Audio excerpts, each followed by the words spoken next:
എൻ്റെ പേര് ഗൗതം. എൻ്റെ പേര് വിഷ്ണു. എൻ്റെ പേര് അമൽരാജ്. എൻ്റെ പേര് ശ്യാം. ഞങ്ങൾക്ക് 2024-25 SSC GD സെലക്ഷൻ കിട്ടിയതാണ്. എനിക്ക് കിട്ടിയ CSFലാണ്. എനിക്ക് CRPF ആണ്. എനിക്ക് പ്രാവശ്യം കിട്ടി BSFിലേക്കാണ്. എനിക്ക് കിട്ടിയത് SSB ആണ്. ഒരു 3-4 കൊല്ലത്തെ ട്രെയിനിൻ്റെ ഇടയിലാണ് ഇപ്രാവശ്യം SSC എക്സാം ക്ലിയർ ചെയ്തത്.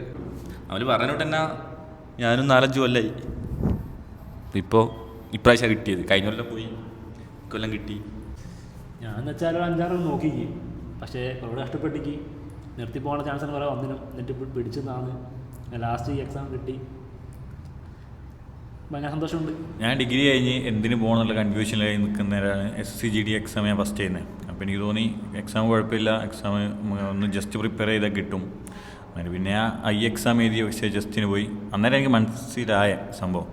പിന്നെ ഈ എക്സാം വെയിറ്റ് ചെയ്ത് എഴുതി അത്യാവശ്യം പഠിച്ച് ബൂസ്റ്റിലിരുന്ന് പഠിച്ച് ഫസ്റ്റ് ടൈം മെഡിക്കലി ഫിസിക്കലി അതിൻ്റെ അത് കിട്ടി. ഞാൻ ബൂസ്റ്റ് വന്നപ്പോൾ ആദ്യം പഠിച്ചത് PSC ആയിരുന്നു. പിന്നെ അത് ഈ പറ്റാത്തതുകൊണ്ട് ഞാൻ SSC മാറിയായിരുന്നു. പക്ഷേ SSC പോയപ്പോൾ എനിക്ക് മനസ്സിലായി GD എളുപ്പമാണെന്ന്. അങ്ങനെ GD ഞാൻ പ്രിപ്പറേഷൻ ചെയ്യുകയും ചെയ്ത് എനിക്ക് ഓട്ടം കിട്ടി, പിന്നെ മെഡിക്കൽ കിട്ടി. ഇപ്പം ഞാൻ മെഡിക്കൽ ലിസ്റ്റിലേക്ക് വന്നിക്ക്. ഞാൻ സന്തോഷമുണ്ട്. രാത്രിയും പകലും. അതെ അതെ എല്ലാ അലമ്പുകളും ഉണ്ടായിരുന്നു.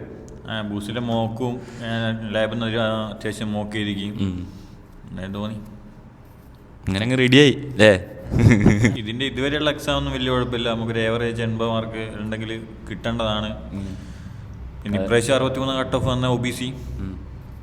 പക്ഷേ കഴിഞ്ഞ പ്രാവശ്യം എക്സാം ടൈറ്റായിട്ടെന്നൊക്കെ പറഞ്ഞിട്ട്, പക്ഷേ ടൈറ്റായിട്ടൊന്നും തോന്നിയില്ലല്ലോ അല്ലേ ആർക്കും. ഇങ്ങനെ പഠിച്ചാൽ കിട്ടണമെന്നില്ല. കിട്ടും, എന്തായാലും കിട്ടും, അങ്ങനത്തെ പ്രശ്നമൊന്നുമില്ല. നല്ലോണം ശ്രമിച്ചാൽ എല്ലാവരും കിട്ടാവുന്ന എക്സാമാണിത്. ഇപ്പോൾ ടാറ്റ ബൈ ബൈ പറയാല്ലേ. പറയാം. ബൂസിനോട് ടാറ്റ ബൈ ബൈ.